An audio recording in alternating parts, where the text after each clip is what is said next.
ఓం సాయిరామ్. సమస్త సాయి భక్తులందరికీ నమస్కారం అండి. అందరూ ఎలా ఉన్నారు? అందరూ కూడా బాబా గారి దయ వలన ఎప్పుడు ఆనందంగా ఆరోగ్యంగా ఉండాలని, మీరు కోరిన కోరికలన్నింటినీ కూడా బాబా గారు తీర్చేయాలని మీ తరపున నేను కూడా బాబా గారిని మనస్ఫూర్తిగా కోరుకుంటూ ముందుగా బాబా గారి పాద పద్మాలకైతే ఒక్కసారి నమస్కరించుకొని వీడియోలకైతే వెళ్ళిపోదాం.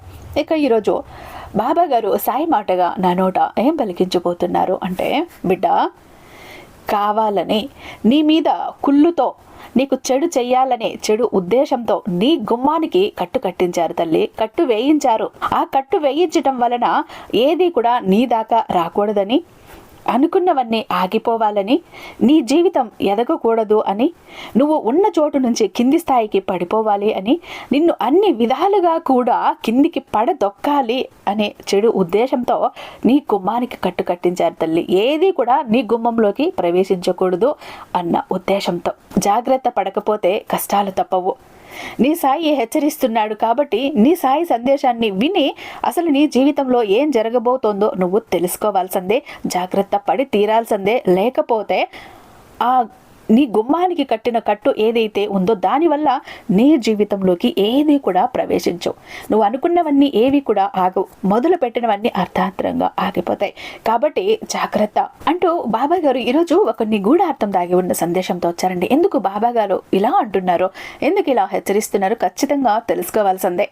నిజంగా బాబా గారి మీద ఎవరికైతే నమ్మకం, విశ్వాసం, భక్తి ఉంటాయో ప్రతి ఒక్కరు కూడా వీడియోని ఎక్కడ స్కిప్ చేయకుండా, మిస్ చేయకుండా చివరి దాకా చూసే ప్రయత్నం అయితే చేయండి. అలాగే వీడియోకి ఒక చిన్న లైక్ ఇచ్చేసి వీడియో చూడటం మొదలు పెట్టండి.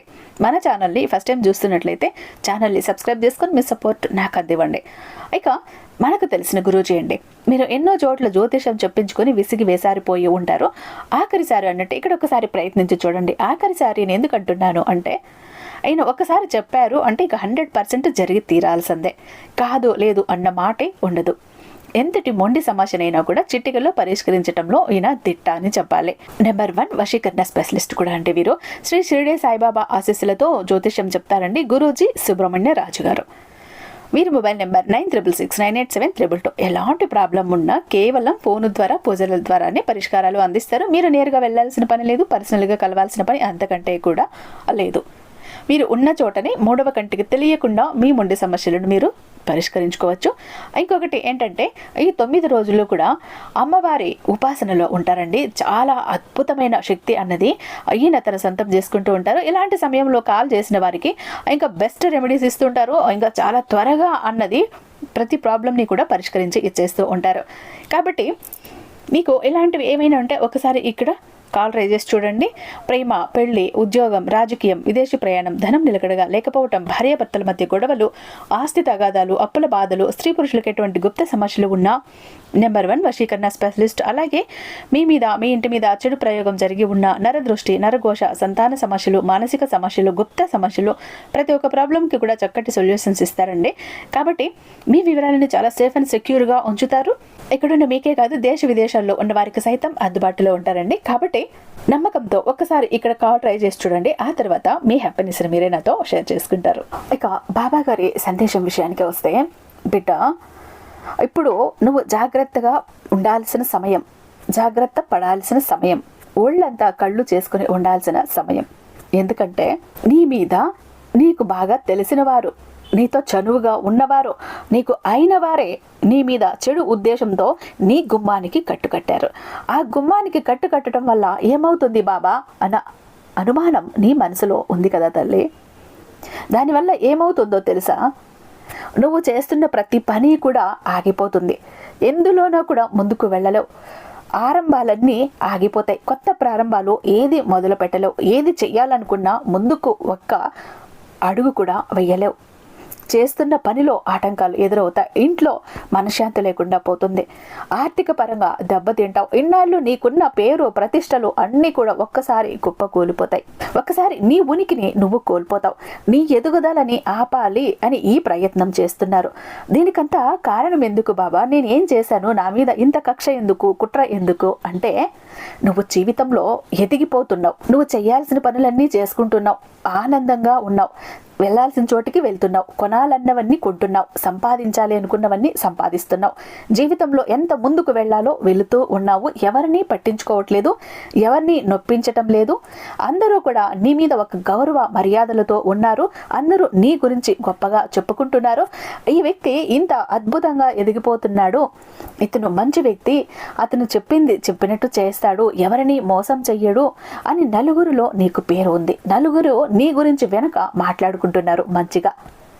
కానీ ఇప్పుడు నీ మీద చెడు ఉద్దేశంతో ఎవరైతే ఉన్నారో, నీ గుమ్మానికి కట్టుగట్టించారో ఆ వ్యక్తికి ఇదంతా మింగుడు పడటం లేదు, జీర్ణించుకోలేకపోతున్నారు. కారణం ఏంటి అంటే వారు ఉన్నదంతా పోగొట్టుకున్నారు, చాలా వరకు నష్టపోయారు, ఏ పని చేస్తున్నా ముందుకు వెళ్ళలేకపోతున్నారు. కానీ ఈ వ్యక్తి మాత్రం నాకంటే ముందుకు వెళ్ళిపోతున్నాడు కదా, అందరూ మెచ్చుకుంటున్నారు, తను కావాలింది అనింది మొత్తం సొంతం చేసుకుంటున్నాడు, ప్రతిదీ సంపాదించేసుకుంటున్నాడు, అతని జీవితంలో ఏది లోటు అనేదే లేకుండా పోతోంది, అంచెలంచెలుగా ఎదుగుతున్నాడు అని కుళ్ళు, ఈర్ష, అసూయ, ద్వేషం, దాని వలన ఎన్నెన్నో ప్రయత్నాలు నిన్ను సమాజంలో చెడ్డ వ్యక్తిగా చిత్రీకరించాలని, నీ కుటుంబం మీద నీ మీద దెబ్బ కొట్టాలని అనేక రకాల తాంత్రిక ప్రయోగాలు అన్నీ కూడా చేస్తూనే ఉన్నారు. కానీ వారి పప్పులు ఇక్కడ ఉడకటం లేదు, ఎందుకంటే సాయి ఉన్నాడు కాబట్టి ఆ పప్పులు ఉడకటం లేదు, ఆ పప్పులు ఉడకక చెతికిల పడ్డారు. వారు ఎంత ఏడిపించాలని చూస్తే నువ్వంతా నవ్వుతూ నవ్వుతూ తుళ్ళుతూ ఉన్నావు, ఆ నవ్వులు వారి చెవుకి పడుతుంటే వారు సహించలేకపోతున్నారు, ఇంకా రగిలిపోతున్నారు. దానిలో నుంచి పుట్టుకొచ్చిందే ఇది, ఈ కుళ్ళు, ఈ ప్రక్రియ. కానీ వాళ్లకు తెలియని విషయం ఏంటి అంటే తల్లి, నువ్వు ఎంతగానో నమ్మిన నీ సాయి, నువ్వు ఎంతగానో కొలిచి నిత్యం ఆరాధిస్తున్న నీ సాయి ప్రతి నిమిషం ప్రతి క్షణం నీతోనే, నీలోనే, నీ చుట్టూనే ఉన్నాడు అన్న విషయం వాళ్లకు తెలియదు. వాళ్లకు తెలియక వాళ్లకు వచ్చిన విద్యలన్నీ ప్రయోగిస్తున్నారు, వాళ్ళు ఆడవలసిన ఆటలన్నీ కూడా ఆడుతున్నారు. కానీ ఈ సాయి ముందు అవన్నీ చెల్లుతాయా? హనుమంతుని ముందు కుప్పిగంతులు అన్నట్టు ఈ సాయి ముందు వారి తాంత్రిక విద్యలైనా వారి ఆటపాటలైనా సాగుతాయా? నా బిడ్డ దాకా అవి రాణిస్తానా? వారు ఎప్పటికప్పుడు చేస్తున్న ఈ తాంత్రిక విద్యలు కానీ, కుళ్ళు కానీ, కుట్రలు కానీ, కుతంత్రాలు కానీ, వారి చెడు చూపు ఏదైతే ఉందో అది కానీ, వారి ఏడుపులు కానీ నీకు తాకకుండా ప్రతి నిమిషం కూడా పటాపంచలు చేస్తూనే ఉన్నాడు నీ తండ్రి, నీతో ఉండి, నీ చుట్టూ ఉండి, నీలో ఉండి. ఆ విషయం వారికి తెలియక తెగ ప్రయత్నాలు చేస్తున్నారు, కింద మీద పడుతున్నారు. మేము ఇన్ని ప్రయత్నాలు చేస్తున్నాం తనని చెడగొట్టాలని, తనని పతనం చెయ్యాలని, తన నాశనం చెయ్యాలని, కానీ తన మీద ఏవీ కూడా ఫలించటం లేదు. తను ఇంతకు ముందు కంటే కూడా ఇంకా అంచెలంచెలుగా దినాభివృద్ధి అయిపోతున్నాడు, ఇంకా ముందుకు వెళ్తూనే ఉన్నాడు. మా ప్రయత్నాలు రవ్వంత కూడా ఫలించటం లేదు. ఎలాగైనా ఈ వ్యక్తిని కిందికి లాగాలి అని శత విధాలుగా ప్రయత్నిస్తున్నారు. అది వారి తరం కాదు బిడ్డ, నీ సాయి వారి ఆటలన్నీ కూడా తిప్పి కొట్టేస్తున్నాడు. కానీ వారికి అర్థం కాని విషయం ఏంటి అంటే, ఎంతసేపటికి నిన్ను పతనం చేయాలి, నీ ఎదుగుదలను ఆపాలి, నీకు కొత్తగా ప్రారంభాలు ఏవి లేకుండా చేయాలి, ఆరంభం ఏది లేకుండా చేయాలి, ఆగిపోవాలి అని చెప్పే తపనతో వారి గురించి వారు ఆలోచించుకోవటం మర్చిపోయారు. నిజానికి వారి పరిస్థితి ఎలా ఉంది ఈరోజు అంటే ఘోరంగా ఉంది. నిన్ను ఏ స్థితిలో అయితే దింపి నిలబెట్టాలని చూసారో, ఇప్పుడు నువ్వున్న ఆ పై స్థాయి నుంచి కిందికి దించేసి ఎక్కడైతే నిన్ను అగాధంలో నిలబెట్టాలని చూసారో, అక్కడ తొక్కేయాలని చూసారో, ఆ స్థితికి వాళ్ళు జారిపోయారు, పడిపోయారు. కానీ వారి స్థితి ఎలా ఉంది అని వారిని వారు గుర్తించే స్థాయి నుంచి వారు ఎప్పుడో కూడా పక్కకు వెళ్ళిపోయారు.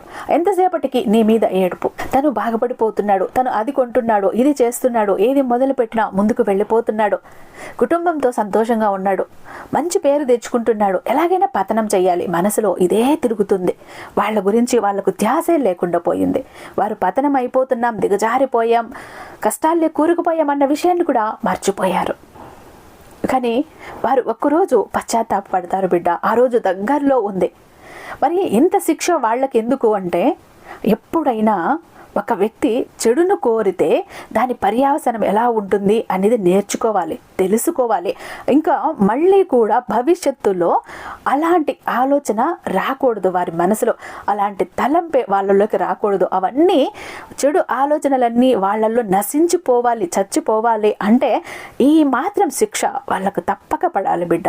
శిక్ష పడితేనే, అనుభవిస్తేనే అందులో నుంచి ఒక పాఠం, గుణపాఠం నేర్చుకొని రేపటి రోజున మళ్ళీ మళ్ళీ ఆ తప్పు జోలికి వెళ్ళరు, ఆ తప్పు చెయ్యరు. కాబట్టి అంత శిక్ష వాళ్ళు అనుభవిస్తున్నారు. అయితే వాళ్లకు అర్థం కాని విషయం ఏంటి అంటే, మనం ఎదుటి వాళ్లకు ఏమిస్తే అదే మనకు తిరిగి వస్తుంది అన్నది వాళ్లకు ఇంకా కూడా అర్థం కాలేదు. కానీ అది వారు అనుభవిస్తున్నారు ఇప్పటికే. అయినా కూడా వారికి ఇంకా అర్థం కాలేదు. అర్థమయ్యే రోజు దగ్గరలోనే ఉంది. ఆ రోజు ఎంత బాధపడినా కూడా గడిపిన కాలాన్ని కానీ సమయాన్ని కానీ ఏది కూడా వెనక్కి తీసుకోలేరు. అక్కడ వెనక్కి తిరిగి చూసుకుంటే వారి సమయం వృధా అయ్యింది కనిపిస్తుంది, వారు మానసికంగా నలిగిపోయింది కనిపిస్తుంది, వారి చెడు ఆలోచనలు కనిపిస్తాయి, వారి చెడు ప్రవృత్తి కనిపిస్తుంది. అప్పుడు వారిని వారి అసహించుకుంటారు. నేను ఇంత దిగజారిపోయానా, ఒక మనిషిని పతనం చేయటం కోసం ఇంత దిగజారిపోయి ప్రవర్తించానా అని ఆ రోజు కన్నీళ్లు పెట్టుకుని పశ్చాత్తాప పడతారు. చూడు బిడ్డ, అది నిజమైన పశ్చాత్తాపం. ఆ పశ్చాత్తాపం కలగాలి అంటే తప్పదు. ఇనుమును కూడా వేడి చేసి వంచితేనే వంగుతుంది, దానంతట అది వంగు అంటే వంగదు. ఇనుముని వంచాలి అంటే వేడి పెట్టాలి, బగబగ మండే నిప్పుల్లో, సలసల కాగే నిప్పుల్లో కాల్చాలి, అది ఎర్రగా ఎరుపెక్కేదాకా కాల్చాలి. ఆ నొప్పిని, ఆ వేడిని తట్టుకోవాలి. అప్పుడు ఒక్క దెబ్బ వేయగానే అది ఎట్లా కావాలో అలా వంగిపోతుంది, చెప్పిన మాట వింటుంది. మనిషికి, ప్రతి ఒక్క మనిషికి కూడా అంతే. తన తప్పుని తెలుసుకోవాలి అన్నప్పుడు వేడి చెయ్యాలి, పరీక్షలు పెట్టాలి, శిక్షించాలి. ఆ శిక్షలో నుంచి వాళ్ళు కాలి పునీతులయ్యి బయటకు రావాలి, వాళ్ళను వాళ్ళు మార్చుకోవాలి. అందుకే ఈరోజు వాళ్ళు ఆ శిక్ష అనుభవిస్తున్నారు. అనుభవించనివ్వు. ఎందుకంటే ఒక్కరికి చెడు చెయ్యవు, ఎవరి హాని తలపెట్టవు, నీ పని ఏదో నువ్వు చూసుకుంటావు. వారు అందరిలోన మంచి పేరు తెచ్చేసుకుంటున్నారు, అందరికీ దాన ధర్మాలు కూడా చేసేస్తున్నారు. ఇలాంటి బుద్ధులన్నీ వాళ్ళకు ఉన్నాయి. కానీ నిజానికి నీకు తోచిన ధర్మం నువ్వు చేస్తావు, నీకు తోచిన దానం నువ్వు చేస్తావు, కష్టంలో ఉన్న ప్రతి ఒక్కరిని ఆదుకుంటావు. ఆ దైవం కోసం ఎంతో నీకు చేతనైనంత కష్టపెడుతూ ఉంటావు, ఖర్చు పెడుతూ ఉంటావు, ఎవరిని కూడా కలలో కూడా బాధ పెట్టవు. అలాంటప్పుడు ఈ సాయికి ప్రియమైన బిడ్డగా మారిపోయావు.